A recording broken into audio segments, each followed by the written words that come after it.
In the ultra-competitive world of professional sport, there exists an elite group of athletes who have risen to the top despite facing seemingly insurmountable challenges. These select few are known as the Toyota HiLux Unbreakables. Today, I'm at the beautiful Bondi Beach to catch up with a sky blue hero who has enjoyed a phenomenal career. But despite being a three-time A-League champion and Socceroo international, it certainly hasn't been an easy ride for Sydney FC fullback Rhyan Grant. Hi Rhyan Grant, it's great to meet you. You are one of our Toyota Unbreakables. We'll get to your recent success in just a moment, but I want to know what it was like when you were growing up as an Aussie bloke wanting to pursue a dream of playing Australian football. How did it happen for you? Yeah, I'm from a small town out in the Central West called Canowindra. Played a lot of sports growing up. I fancied myself a bit more of a cricketer and a rugby league player, but I ended up falling into soccer and obviously did quite well, and then went through the stages of moving to Sydney, and then fortunately enough landed at Sydney FC and been there for a while now. You ruptured your ACL in 2013, which is a very serious injury to any athlete. How did you recover from that?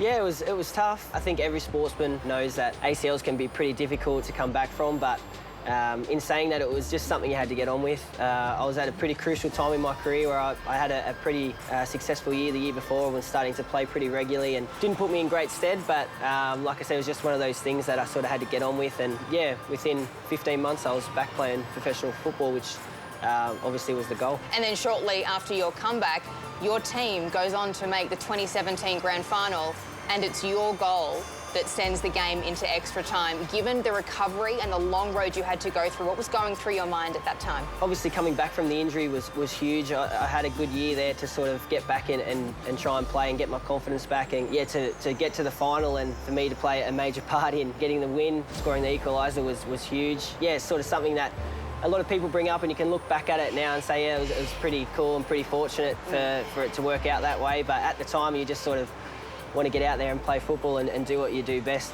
2017 wasn't all smooth sailing. Grand final win, yes, but a couple of weeks later you then rupture your ACL for the second time in just a matter of years.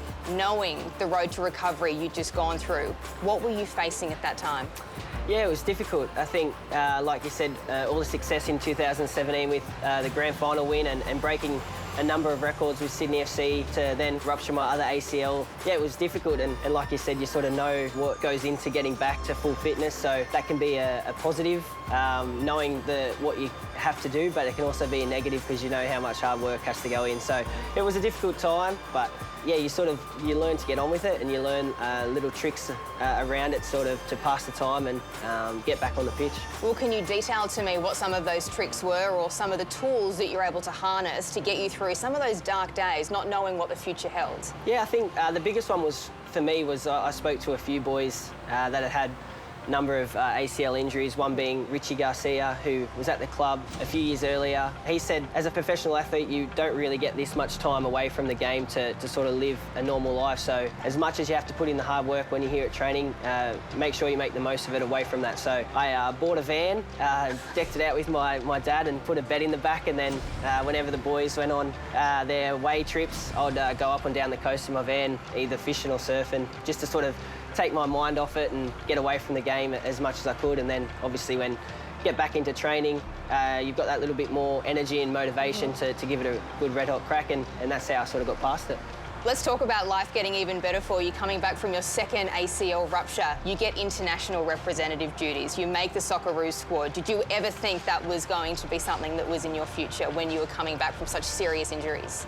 No, definitely not. I think as a youngster, you dream of playing for your country, and that was definitely my dream growing up. It was definitely a goal of mine, and to sort of come back from that second ACL and, yeah, within a couple of months, be called up to the national team was huge. Like I said, I always wanted to do that, and I didn't think it would ever happen, even before the injuries, let alone after it. So for that to sort of work out that way, and me to fulfil a dream of becoming a Socceroo and representing my country was massive, and something I obviously look back now very fondly at. Rhyan Grant, it has been a pleasure to hear some of your stories, and you really are living proof that no matter the cards you are dealt, you can overcome any adversity with a good headspace and potentially a little bit of ignorance. Thank you for your time. You truly are unbreakable. Thank you very much. Cheers.